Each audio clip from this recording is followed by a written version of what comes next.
नमस्ते दोस्तों। स्वागत है आपका एक नई कहानी में। ये बात तब की है जब मेरी माँ के जाने के बाद पापा गहरे सदमे में 1-2 महीने तक रहे। उसके बाद पता नहीं क्यों उनका बर्ताव मेरे साथ बदल गया। मेरी उम्र उस समय 21 साल थी। मुझे वह ज्यादा काम भी नहीं करने देते थे और जीन्स और टी शर्ट पहनने को कहते थे। ऐसा लग रहा था जैसे पापा के मन में कुछ चल रहा है। बात यहाँ तक नहीं रुकी। एक रात जब मैं सोई हुई थी, उस समय पापा मेरे कमरे के अंदर आ जाते हैं। उसके बाद पापा ने मेरे साथ कुछ ऐसा किया कि मैंने अपनी जिंदगी में कभी नहीं सोचा था। तो दोस्तों, कहानी को लास्ट तक जरूर देखना, तभी कहानी समझ में आएगी। तो चलिए कहानी की शुरुआत करते हैं। मेरा नाम पूजा है। बचपन से ही मेरे मम्मी पापा ने मुझे लाड प्यार से पाल पोस कर बड़ा किया था। लेकिन जब मैं 12वीं पास करके कॉलेज में पहुंची तो उस समय मेरी माँ का स्वर्गवास हो गया। मुझे बहुत बड़ा दुख हुआ कि अब घर में मैं और पापा रह गए थे। घर का सारा कामकाज मुझ पर आ चुका था। मेरे पापा एक किसान हैं और वह खेती करते हैं, लेकिन माँ के जाने के बाद उन्होंने खेत में जाना ही छोड़ दिया और एक आदमी को खेत भाड़े में दे दिया। मेरे पापा मेरी माँ के जाने के बाद ज्यादातर समय सोकर ही गुजार देते थे।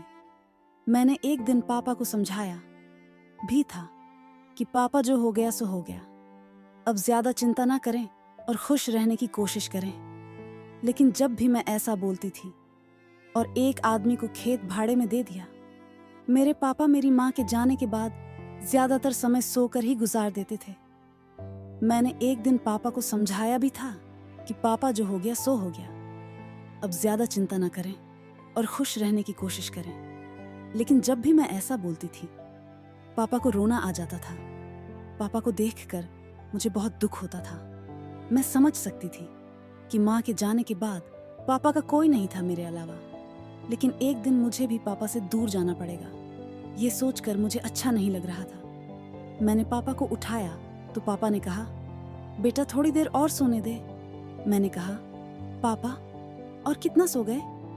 सुबह के 9 बज चुके हैं। मैंने आपके लिए नाश्ता भी बना दिया है, चलो जल्दी से खा लो। हाँ बेटी, मैं जरूर खाऊंगा, लेकिन मुझे तुमसे एक बात करनी है। वह बात मैं तुमसे आज तक नहीं की है। बुरा तो नहीं मानोगे ना? बेटा नहीं पापा, मैं आपकी बातों को कैसे बुरा मान सकती हूँ? आप जैसा कहेंगे वैसा मैं करने के लिए तैयार हूँ। आप बताइए, आप मुझसे क्या कहना चाहते हैं? तभी पापा कहने लगे, वो मैं तुमको बाद में बताता हूँ, पहले नाश्ता कर लेता हूँ। ठीक है पापा, आप हाथ मुंह धोकर नाश्ता कर लो, उसके बाद मैं आपके लिए खाना बना देती हूँ। उसके बाद मैं खाना बनाने के लिए किचन में चली गई। मेरे मन में तो यही विचार आ रहा था कि पापा ऐसा क्या कहने वाले थे जो आज तक नहीं। मुझे कहा, ये बात सोचते सोचते मैंने एक रोटी भी जला दी थी। मेरे पापा फ्रेश होकर आए तो कहने लगे, बेटा रोटी पर ध्यान दो, रोटी जल गई है, तुम्हारा ध्यान कहाँ है? मैंने कहा, पापा कुछ नहीं, गलती से हो गया। मेरे पापा कहने लगे, कोई बात नहीं बेटा, वैसे भी गलती इंसान से ही होती है, इसमें सोचने वाली कौन सी बात है। सुबह का खाना मैंने बना लिया था, अब बारी थी खाने की। मैं और पापा दोनों साथ में मिलकर खाना खाया। पापा मेरे सामने बैठे थे, पापा मुझे देख रहे थे। पहले तो पापा बिल्कुल अलग थे, लेकिन अब वह धीरे धीरे बदल रहे थे। मुझे एहसास हो रहा था, लेकिन मैं समझती कि अपनी बेटी से तो हर कोई प्यार करता है, इसीलिए मैं पापा के बारे में अच्छा ही सोच रही थी। मुझे क्या पता था कि पापा के मन में कुछ और ही चल रहा होगा। खाना खाकर अपने रूम में गई तो पापा भी मेरे पीछे पीछे आ गए। मैंने पापा को कहा, पापा आप बैठ जाइए, अब बात करते हैं। वह कौन सी बात है पापा जो आप मुझे बताना चाहते थे? अब बताओ। पापा मेरे थोड़े से करीब आने लगे और कहने लगे, बेटा तुमको तो पता है ना कि तेरी माँ के जाने के बाद मुझे उनकी यादें कितनी सताती हैं। मेरा तुमसे एक ही सपना है बेटा, कि मैं तुम्हारे में अपनी पत्नी का रूप देखूं। मैंने कहा, पापा मैं कुछ समझ ही नहीं।